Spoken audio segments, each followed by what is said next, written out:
Thanks a lot. Good afternoon.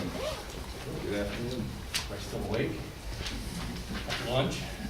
I'm Chad. This is Ben. We're going to kind of tag team the presentation today. And like Barbara's got a couple things to follow up on from something she talked about here before the forum. So, before we start, first I want to say thanks for the invitation to the forum. This, as you guys know, you're all critical in how we're able to accomplish our job. So we appreciate every opportunity to get together and talk about how we're doing, how we can do things better, share information, that sort of thing. This is a great avenue for that. So thanks for the invitation. We're gonna focus really on the stuff that you guys wanted to hear about, but this is, so some of these are gonna be very brief, but these are the things we hope to cover today a little bit. I'm going to talk just a little bit about kind of how we're organized, who's who to contact, where to get your questions answered, things like that at the core in the regulatory program. Then I'm going to talk about our new way to submit applications and other requests to us. Then Ben's going to talk about general permits.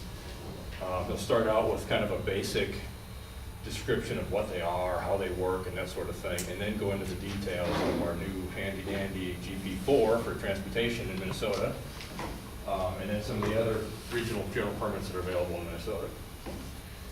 And then we're going to kind of, Ben and I are going to share our observations on common omissions or mistakes that we see in PCNs and applications and delineations and that sort of thing that can end up prolonging review times. So kind of just share information about how we can work together, make things go a little faster, and then wrap up with some kind of current events, including the Clean Water Rule and other initiatives that are going on right now. Any questions before we jump right in? All right. If you have questions as we go, just shout out or raise your hand or whatever. We'll have a Q&A at the end. But don't feel like you have to wait. If you have a question about something that comes up while one of us are talking, just shout it out, raise your hand. When I went back there, I know there's no way I'd read some of these things from way in the back of the room. So we can make this available, email it out to everybody, whatever, because there's contact information on here. So we'll get that this presentation distributed afterwards. But this is how we're organized, really briefly. The regulatory program, it's a branch within the Corps of Engineers St. Paul District. And as many of you know, our branch chief is Cameron on the top there. The district covers all of Minnesota and Wisconsin. So it's the political boundaries of the two states, not watershed based, it's the whole two states. Within the branch, we've got 5 sections. 4 of those, the 4 left ones here, are based on geography. The 2 purple ones, you can figure out the color coding here. The 2 purple ones are Minnesota and the green ones are Wisconsin. So Ben Cox here is the chief of the northwest section, which is the northern, we'll show you a map in a second, but the northern half of Minnesota, basically. If you look at the whole district, both states, that's northwest. The southwest section is the southern half of Minnesota. The chief there is Kristen Hafer, and she's not even here yet. She'll be here, she starts here January 25th. We just hired her, she's coming from the district. Becky Grazer is the acting chief of the northeast section in Wisconsin, and in the other section, the southeast section is Todd Vesperman. The 5th oddball section is the technical services section. I'm the chief of that one. One of my oddballs, here's another oddball back there. The technical services section supports all the people in the other sections. So we've got senior ecologists like Barbara, we've got our culture resource manager, we've got our mitigation bank coordinator, we've got 2 MnDOT transportation liaisons, 2 PM project managers that work only on MnDOT projects. We've got Jill, our Minnesota policy liaison, and then Wisconsin, we've got the Wisconsin program manager. She's also in the technical services section. So that section's kind of programmatic stuff, policy stuff, and technical support for everybody else. So that's kind of how we're organized. Take some of the mystery out of that. In Minnesota, this is what that means. So this is Ben's section. This until last month, this was my section. This is Kristen's section when she gets here. Ryan Mulderud, I forgot to mention this, Ryan Mulderud is sitting back there. Raise your hand, Ryan. He's the acting chief right now for the Southwest section until Kristen gets here. So that's how the sections are broken up. But you can see in each of these sections, there's 3 subdivisions in each section. This is kind of a new, well, it is new. You're kind of some of the first ones to hear it. There'll be a public notice and everything describing this, and that's not even out yet. So hot off the press, we have this kind of new team concept. We have permitting teams instead of the old-fashioned way of this project manager has these 8 counties and this manager has these 6, whatever. And if it's busy, sorry. If it's easy, good for you. It's really hard to manage workload that way. So we've gone to this team approach. So there's 3 teams. Let me back up for a second because I forgot to mention that in each of these sections there's field offices. There's 4 field offices in Minnesota and 4 field offices in Wisconsin. So Ben's got staff in St. Paul, Bemidji, Brainerd, Duluth, and Kristen, Ryan now, and will be Kristen has staff in St. Paul and the Crescent. And you can see those offices listed here. So we now have these teams identified and a team leader for each of these. So Bill Bear's a team leader up in the Bemidji area. We're calling it the Bemidji team, and we've got a Duluth team where we've got Daryl, and we've got the Brainerd team, which is Tom, and then we've got 3 more teams down here. We've got Dave, Andy, and Ryan. Dave, Ryan, and Andy, once Ryan's done acting as the chief. Andy and Ryan are both here today. So this team approach is going to make it easier for us to distribute work much more evenly. So you're not just at the mercy of having a county that gets really busy all of a sudden. So those team leaders, and I realize you can't read all that up there, but these team leaders are going to be your main point of contact for anything going on in those particular areas. And of course, anything that gets wonky or weird and you can't get answers to, you just call the section chief for that section. So what's that? The teams? Yeah. Well, is it in effect? It's in effect, except that we haven't noticed it. We haven't put a public notice out telling anybody this is what's happening. So I would just add for Northwest, it's still kind of business as usual. We haven't fully transitioned over to this yet, so whoever you know to work with in a certain county, you can continue to work with them. But to make a map that wasn't really goofy looking and kind of in line with the team concept, that's why we had identified POCs for each of the areas.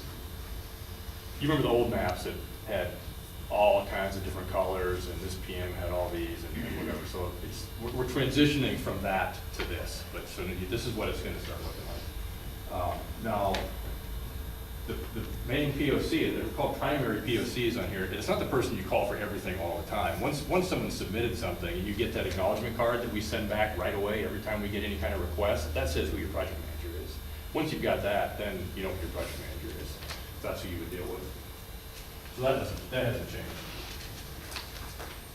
Any questions on any of that kind of organization, team approach, that sort of thing? All right. So another hot off the press, not even advertised yet. And don't start using this yet until you actually see the public notice, but you can watch for it. We're not 100% ready for this to start happening, but again, the old way of doing things was, you know who the project manager is for a particular county, you have a project in that county, you send it to that person. You email an application in, or you know, whatever. That's extremely inefficient for us. It really slows things down. Someone can be out on vacation for a week or out in the field. Things sit in private email boxes. About 80% of the requests we get come electronically. So we established this centralized email account where every single request for action will get sent to this. And then we've got rules built into this that they get distributed and all that. So that the key to this is going to be having a county name in the subject line. And again, this will all be spelled out in the public notice and alerting everybody, and Bowser's going to help us distribute the information. And you'll see a lot about this, but you kind of a heads up that this is what's going to happen. So it's going to mean that things start getting processed immediately and don't sit in John Doe's email box until he or she gets around to it. So that's going to be, I think, a big improvement. So that's coming soon. All right, I'm gonna turn it over to Ben to talk about general permits, I feel like I got shortchanged. because mine's short, yours is Yeah. long. Like Chad said, my name is Ben Cox. I am the section chief for the Northwest section, which covers the northern half of the state. I have staff in 4 offices, Bemidji, Duluth, Brainerd, and St. Paul. Most of my staff are out in the field. I only have a couple people in the St. Paul office. I'm going to go over a couple of things here. I'm going to start out just kind of going over generally what general permits are, how they're developed, how they work, and then get into the transportation GP, so GP4 in Minnesota, and then talk about some of the other regional general permits that we have in effect in the state. So, so generally, a general permit is a type of permit that covers certain categories of activities that are determined to have minor and cumulative impacts to the aquatic environment. So it's types of activities, so like boat docks or linear crossings or residential fills and things. So it's for very specific activities and the impacts to waters that are associated with those. The intent of the GP is to streamline, reduce the amount of time and some of the uncertainty, I guess, with going through the other bigger reviews, so individual permit reviews. I know not everyone might feel like even GPs are getting processed quickly, but we do. There's non-reporting and reporting GPs. So for non-reporting, people don't have to tell us. We see hundreds of those every year that they're telling us about anyways. And I don't know how many, we don't get information about the other ones. So there really is an efficiency to be had there. We just don't know about it because people don't tell us and they're not required to.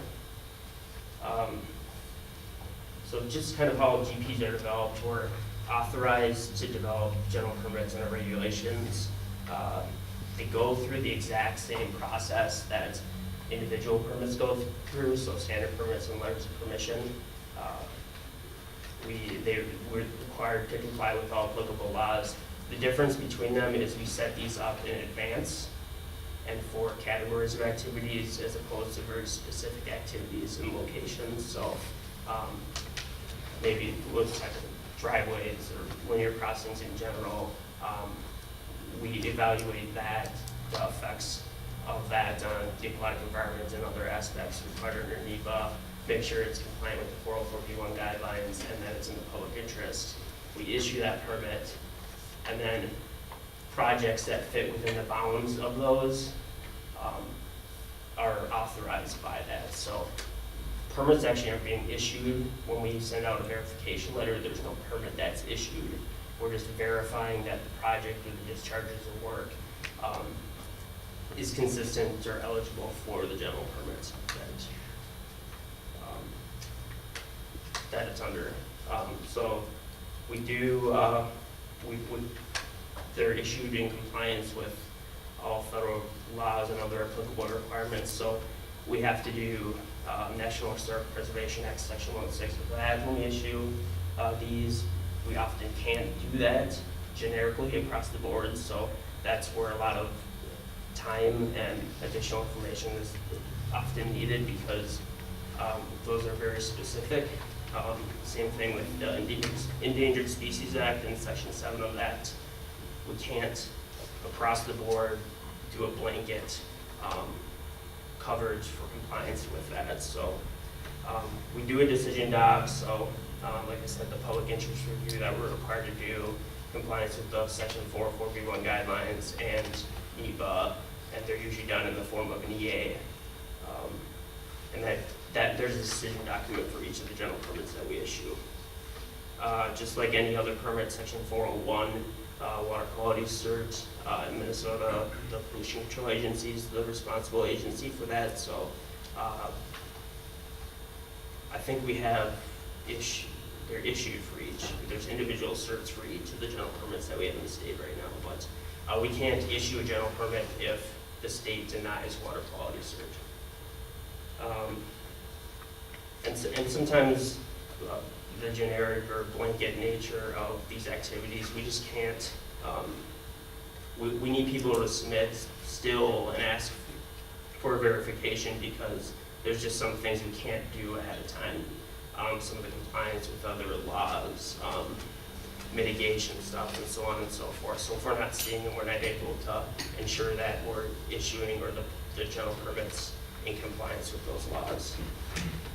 And you guys can interrupt me at any time, I guess, just like Jed said, if you guys have any questions. So general permits in their nature are not issued to individuals per se. They're issued to groups. So the general permits in Minnesota are issued to people or persons, businesses, or whatever within the state of Minnesota to do certain activities. Project proponents are verifying that they can self-verify in some cases, or they're asking for more verification in other cases that their work or the activities authorized by the general permit. So there's 3 different types of general permits. There's regional general permits, there's nationwide permits, and then there's programmatic general permits. We have 2 in Minnesota right now. We did have a programmatic general permit. I think Chad might touch on this later about some initiatives with Bowser, but we don't have a programmatic general permit right now. We do have regional general permits, and nationwide permits are issued for Section 10 activities only. They were revoked for Section 404. So just the differences, regional general permits are issued at the district level. Nationwide permits are for categories of activities. Nationwide permits are issued by our headquarters, and we work to regionalize or add regional conditions to those, work to get 401 for the area that we're working in. And then programmatic GPs are really founded on other state, local, or federal programs. So before, when GP1 it was called, was in effect, that authorized certain activities that the DNR also regulated. So when the DNR issued a permit for some of the things, they were eligible for authorization, and we could just write a letter saying that they're covered by GP1. So other states have different, there's a few around the country, other states have different variations of it. They're kind of tricky in getting into how we comply with Section 7 of the Endangered Species Act and then Section 106 of National Historic Preservation Act. So general permits, the general permit's issued for 5 years. We can't issue it for more than 5 years. We can reissue, we can modify it at any time, or we can revoke it. We can also revoke actual verifications as well, or modify. We can revoke individual authorizations. So a general permit is issued for 5 years. So if someone gets a verification letter and the first year is issued, they have until the expiration date. There's no way to extend that actual verification itself. The general permit can be extended, but there is a condition in the general permits that we issue and in nationwide as well that allow an additional 12 months for work. So if the expiration was at the end of the year and you started in December, you started the work in December, you would have an additional 12 months to finish that. Or if you had the work under contract at that time, you would have an additional 12 months to do that. And if the work isn't commenced or under contract at that time, you would need to submit another request for verification if it's covered by a general permit again, or submit an application if it needs an individual permit. Okay. Reporting and non-reporting. So the general permits there's notification requirements that are listed in the general permits, and they're specific for each general permit, and in the case of our regional general permit 3, they're specific to each category of the general permit. So to find out if you need to submit a PCN application, request, whatever we want to call it, it says PCN in our in the nationwide permits and in the regional general permit, but persons would go to whatever category or whatever general permit that they're looking at or think their project might be eligible for, and see what criteria require a notification to the Corps, or if it can go ahead and self-certify and move along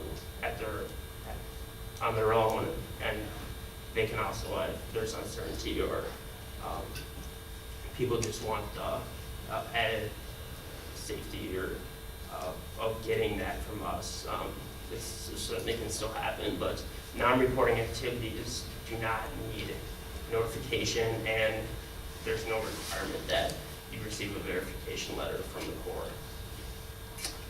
So mostly the reporting requirements for the general permits and the categories of the general permits are based on size of impacts to waters, threatened and endangered species, whether there's properties that are potentially eligible for listing in the National Register, and most work that's within Section 10 waters requires notification as well, I think, in our GP3. So, yeah, if you go through it and you're comfortable with what's in there, you don't need to contact us at all. So, but when a PCN is required, when you're required to submit something in writing to us, you're not authorized to start the work until you receive written verification back from the Corps that the project is authorized or eligible for the general permit. So, PCN, so pre-construction notification again, it's not necessarily equal, it's not necessarily the same as an application. I guess we encourage folks to use the joint application form for regulatory consistency across the different agencies that have water resource laws in the state. It covers most of the things, most of the time, I think, that are required by the PCN, but you still need to make sure, go to the general permit that you think you might be eligible for, and make sure that the information that's required for that permit is contained within the application. And at the same time, I guess if you wanted to submit it in some other form than an application, you're more than welcome to send a letter, send an email, or do whatever form it comes in, as long as it has all that information that's required. But generally, the joint application form is a good place to start.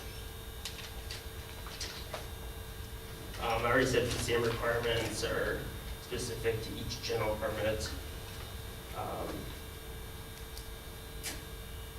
Yeah, and that you can submit them in whatever fashion you want. But, so when someone submits a request for verification, what do we do with it? Well, first of all, most of the time people aren't asking for a request for verification because they're just coming on the joint application form. So usually the first thing we do once we realize that there's an activity that's regulated is we're trying to figure out if it's covered by a general permit. We obviously have a progression. Is there an activity we're regulated and a resource we have jurisdiction over? Is it exempt? Is it covered by a general permit? So we go through that progression as we're reviewing things. And if people aren't saying this is category B of the regional general permit 3, we will go through and try to figure out what's most appropriate for that.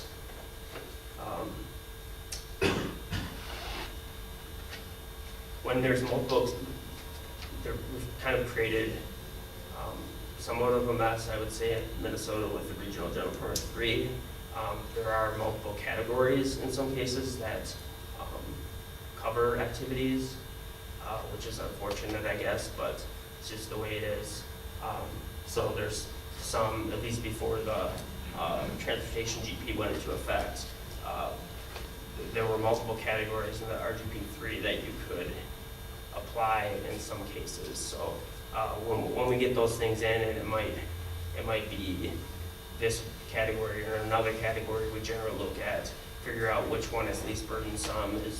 Is it non-reporting in this category but requires notification in another? If that was the case, we just go with the non-reporting part of it. So.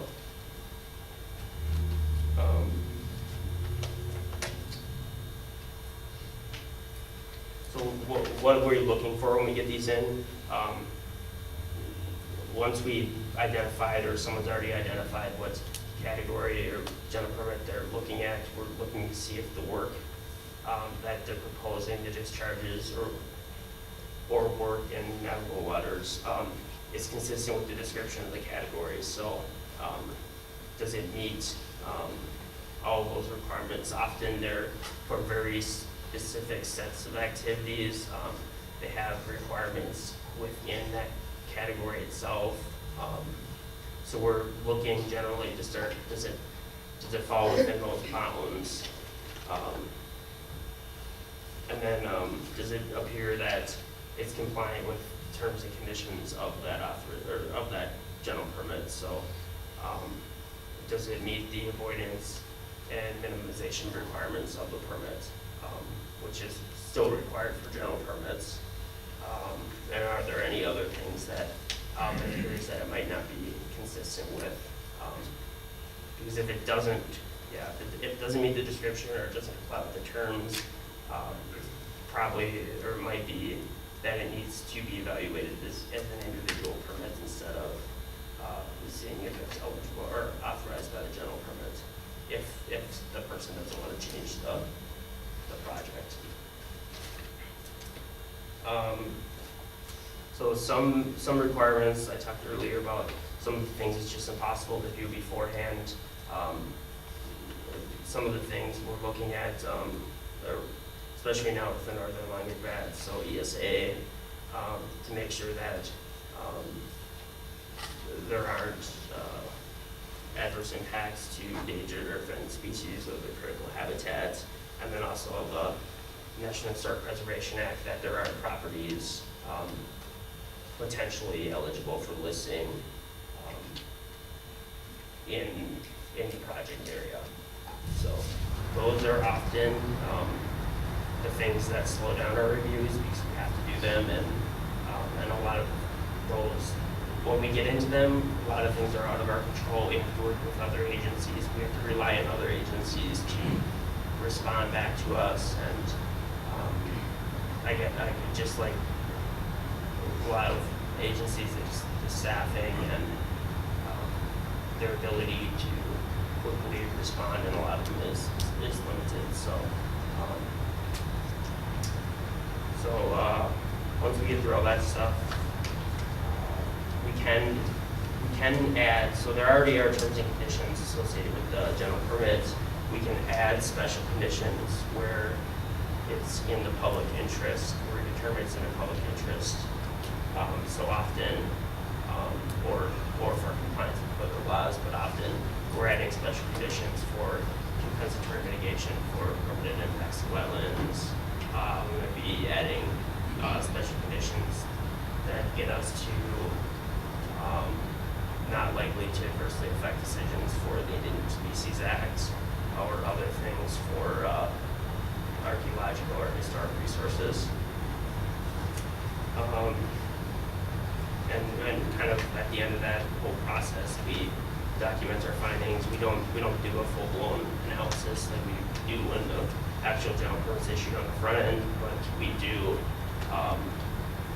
document everything in a memo, make sure that we've checked all the boxes, we've met all the requirements with other laws and other federal requirements, and then at that point we would send a verification letter and close the file.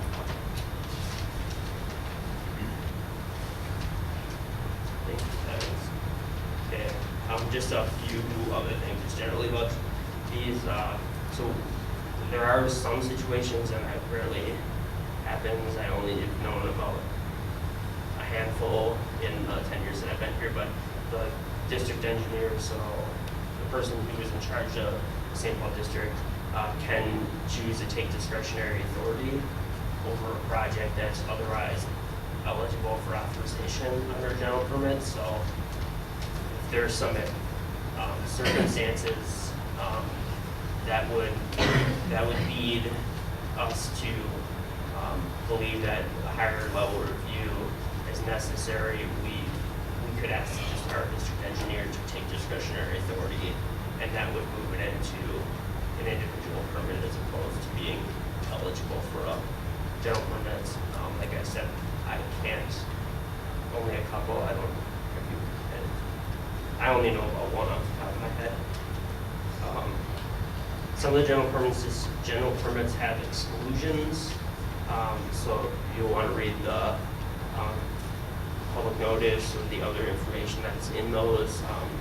There's some things that just automatically kick a work out or an activity out of the general permit. Work in or near calcareous fens almost always kicks it out. It's in the general permit 3, I think, work in trout streams, except for in a couple of categories.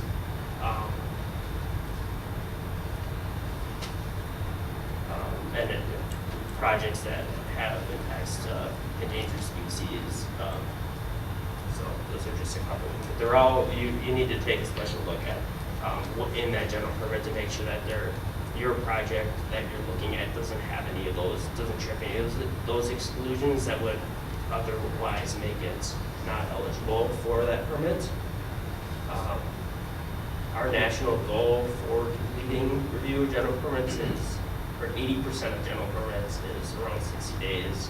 I think we were very close last fiscal year, federal fiscal year, to that number, and I haven't run the numbers yet this year, but we are, I believe we're pretty close as well.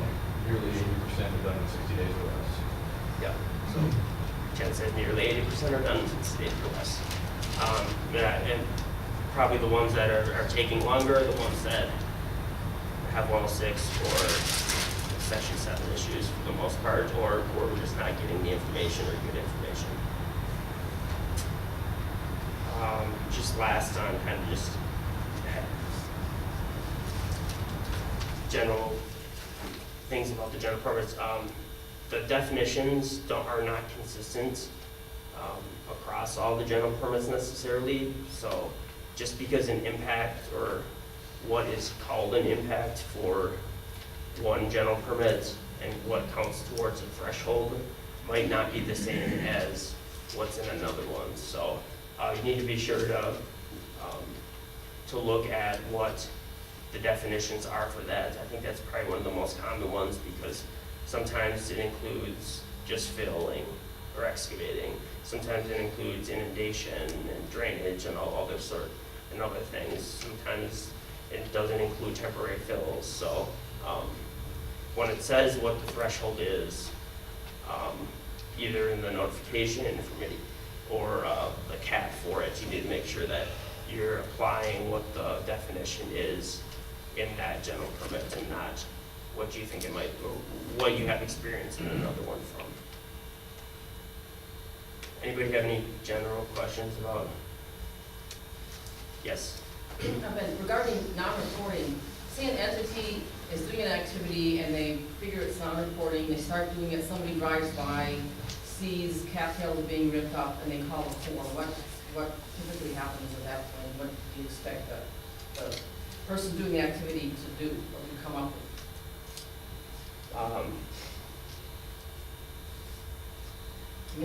I guess generally we would just start, depending on how much information we have and what information we're given, start with, is there discharge or that we regulate, is it a resource we regulate? If we think yes for both of those, that we're gonna look through and see, well, is it potentially an exempt activity, or is it covered by a non-reporting general permit? So those are a little bit trickier just because often the people who call are wanting wanting response or an action or something, so we might spend a little bit more time than we otherwise on those, but I don't think we're really not going out and doing surveillance for the small things like that, but if there are small things, and we're getting reports, we probably will look into them and just make sure that they're being done correctly. And what I'm advising people is, if you think you have a non-reporting, get all your ducks lined up, so in case somebody does ask, you're ready with a really quick answer, because we don't want projects to be slowed down because of that, so. Yeah, I would guess in most cases, people don't even know that they need a permit in those situations and don't even know that it's covered by that it may be covered by a non-reporting general permit, so I guess it just depends on who the person is that's doing that work. Yeah. Just want to confirm, you still, for 401 certification, we still submit it to the Corps, and then the Corps submits it on to the PCA to get that certification. For general permits? Yeah, we don't submit it directly to the PCA. No, you never would. Right. And general permits, the 401's already done. So we're not talking with PCA at all on general permits. They've already issued or waived water quality cert on those. So, but for individual permits, we forward them the application so they can make a decision whether they're gonna waive issue or deny. With this new team organization, if we're in one county, does that mean we're gonna be working with more than one staff member with projects more often than not? Potentially, well, I don't know if I'd say more often than not, but potentially, it's gonna be whatever it takes to balance the workload out so that we can keep things moving as efficiently as possible, so we don't have anybody underwater, and not being able to keep up. So potentially, it just depends on how much work is coming in the door in any particular county. Okay, so going back to her question, you get a call, you get a complaint. Right now, when we're working with one person, we have a relationship with that person being a government agency, like a county or watershed or LG or something like that.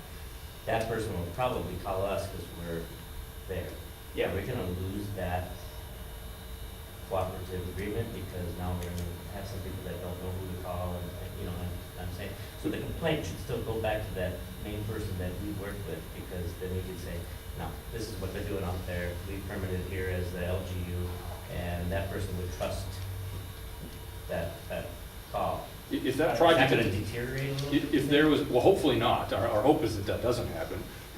If you already have if you already know who the PM is for the particular project you got a call on or a question about, that would be the project manager to talk to. The more general stuff should go to that primary POC, the team leader, because they've got a handle on everything in their area, no matter which county it is.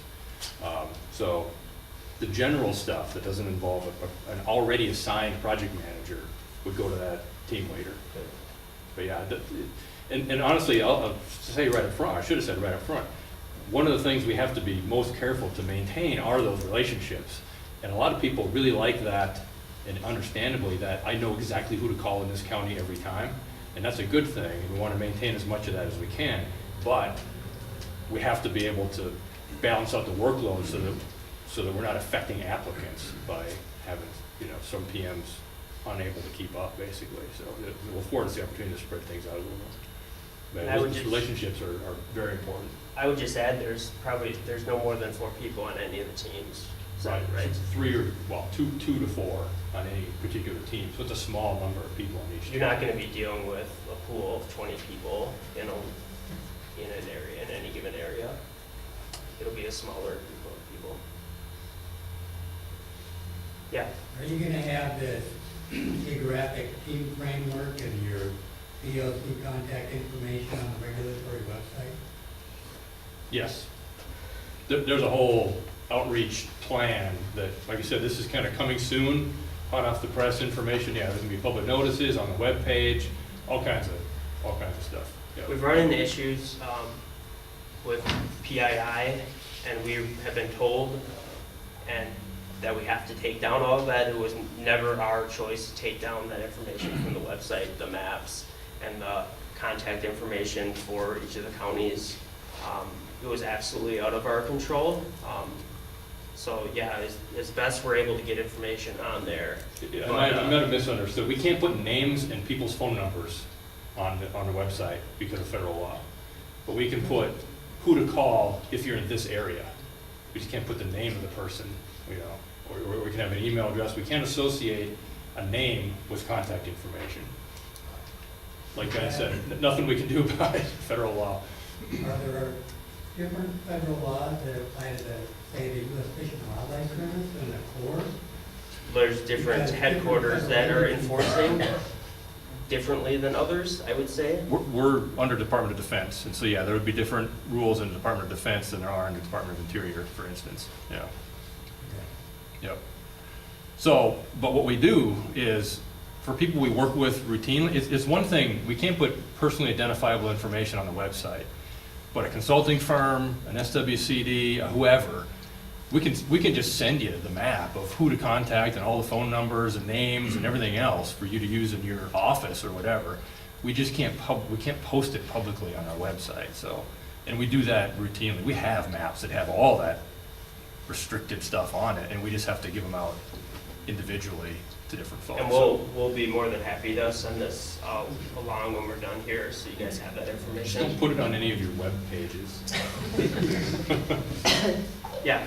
I recall about this time last year at the weapons in the conference, that before was tinkering, you know, getting the general permits and do it Nationwide. nationwide, or was it modified nationwide? Am I remember that correctly, and so is that still in the works, or is that later? I think there's a very strong, we're looking into it for sure, and they're just, There's a good argument to go yeah. back to using the nationwide permits instead of doing all the work ourselves and developing regional general permits. The nationwide permits are primarily developed through headquarters, and then we work with the state agencies here in Minnesota and Wisconsin to add regional conditions, revoke certain ones that we don't think apply, or whatever, tailor them to the district. But most of the work is done at the headquarters level. Over time, our regional general permits have come to mirror the nationwide permits so closely. There's a good argument to not do the regional general permits anymore, just do the nationwide permits. However, some of our special ones, like this new transportation GP Ben's going to talk about, we're going to keep that no matter what. We would probably revoke the transportation nationwide permit and use our regional general permit. So we're considering very strongly what to do regarding going to the nationwide permits or not, because they come out next March, a year from this coming March. Our GP3 expires next January.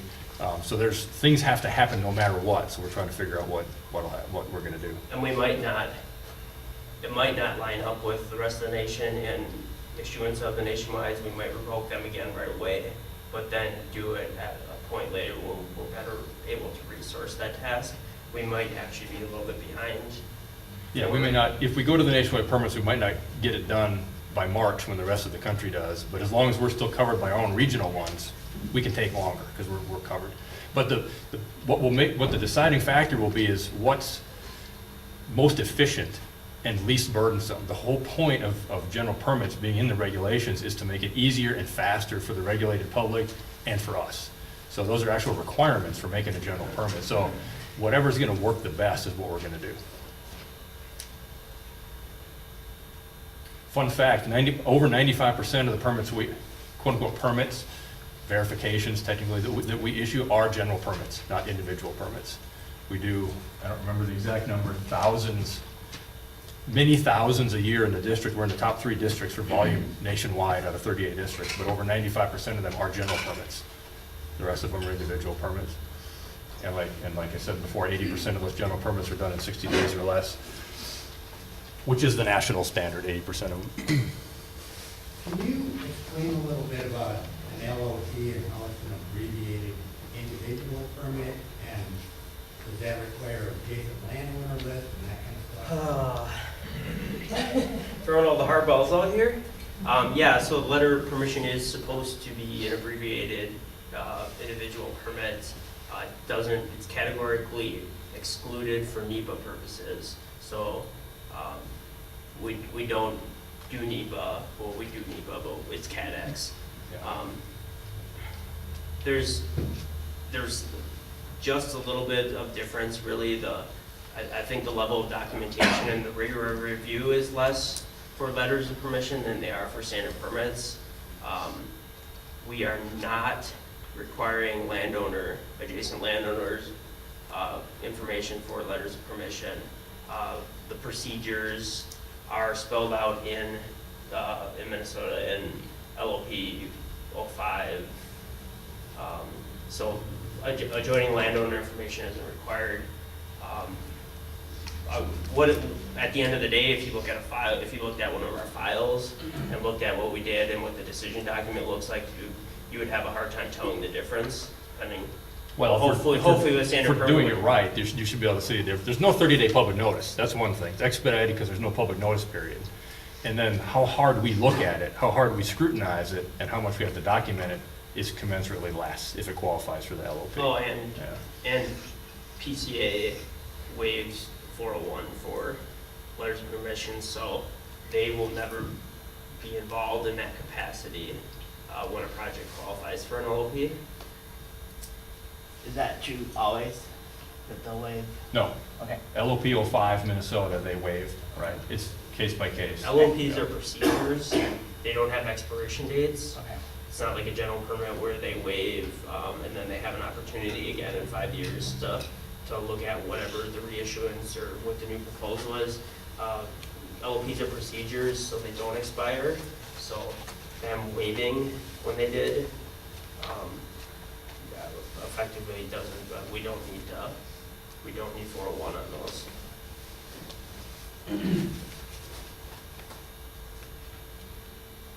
Okay, I can keep moving along then and talk about GP4.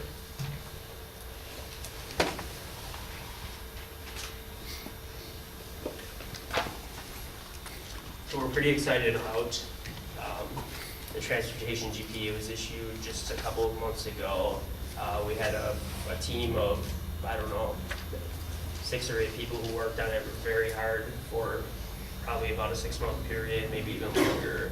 We have a couple transportation liaisons that did a lot of work in getting this developed and getting it issued. So we're really hoping, and actually I put on my notes that we're optimistic that it's going to reduce permitting timelines for these types of projects. I think there is a noticeable effect already. There's a lot of projects, I don't know off the top of my head, but that would have otherwise been letters of permission or would have been standard permits that are now eligible for the GP. So, yeah, just that in its own saves an incredible amount of effort to work on our end and ultimately results in faster permit decisions. GP4, Transportation GP, it has Section 10 and 404 authorization. So Section 10 of the Rivers and Harbors Act, so work in navigable waters, and Section 404 of the Clean Water Act. And its 4 activities associated with maintenance, reconstruction, improvements of existing public road systems. It's not for new roads. New roads would go through whatever permit vehicle is appropriate for the size of the impacts, which could be a GP depending on that. So impacts that are authorized by the GP, this is actually, I don't know how many GPs in the country authorize up to 3 acres of impacts, or permitted impacts. It's not very many, so that is authorized permanent impacts to waters U.S., including wetlands, lakes, river, up to 3 acres. Currently, it was a half acre, so that in and of itself is a big bump in what's eligible. It authorizes 500 linear feet of impacts to tributaries at a particular crossing. These next 2 are probably the things that have reduced the need for IPs the most, is that impacts to wetlands where they're located in roadside ditches do not count towards the total for the threshold. So you could have 10 acres of wetlands that are being filled that are in roadside ditches, and they don't count towards the 3 acres. And then temporary impacts, there's no threshold for those as well. So,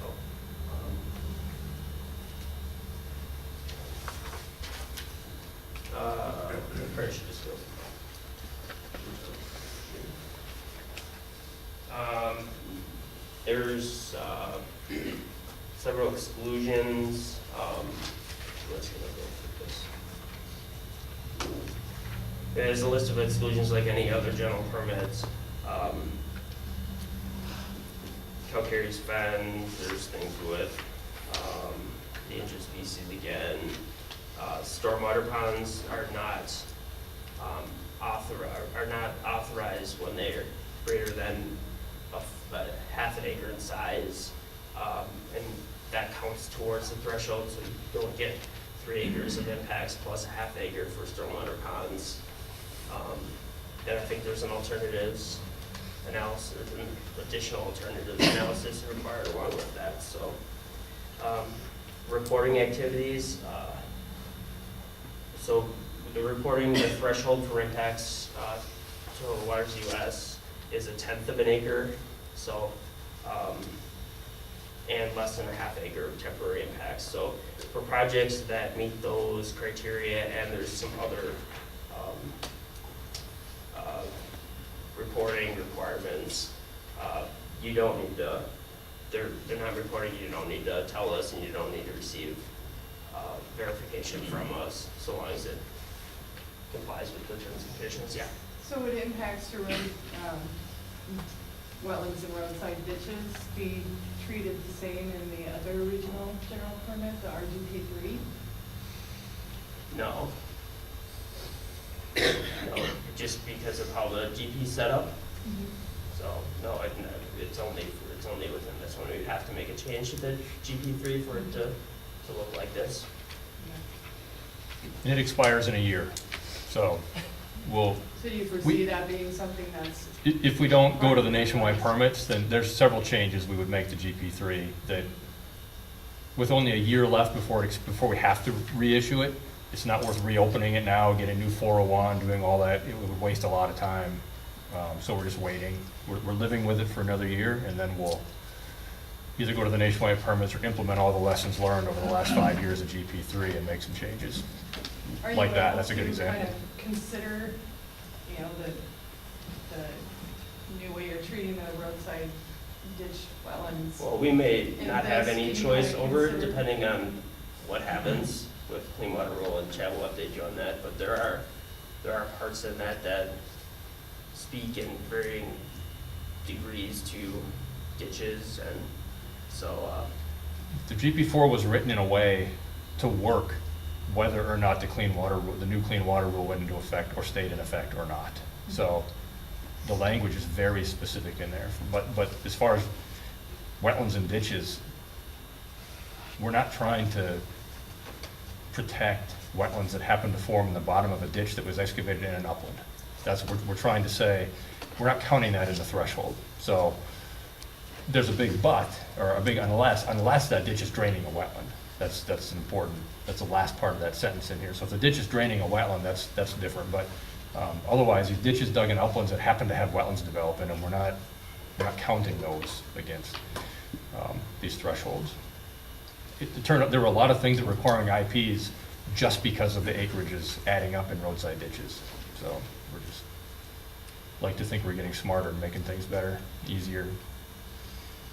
So you're not, you're still counting the ditches that are in historical wetlands? Yes, a ditch excavated in a wetland is different, and a ditch that drains a wetland is Because different. I was gonna ask you to delineate the roadside ditch, wetland versus non-wetland, so that's not the issue. Yeah, it's different. It's Yep. upland historically, now wetland criteria. yeah. So for the RGP 4, if the wetland that's in a ditch is part of an historic wetland, would it be considered an impact? It would be considered an impact regardless. It just doesn't count towards the threshold. So if it's a wetland and it's water the US, we'll say that. We'll start with that as the ground here. The discharges still require authorization, but that area doesn't count towards the threshold. We don't have the discretion to say it doesn't need a Clean Water Act permit to fill in a wetland. It does. It's just we recognize that if that wetland just happens to be in the bottom of a roadside ditch excavated in uplands, we do have the discretion to say, we're not gonna count that toward our threshold in our GP. Still needs a permit, but, you know, we can't change the Clean Water Act locally. As a-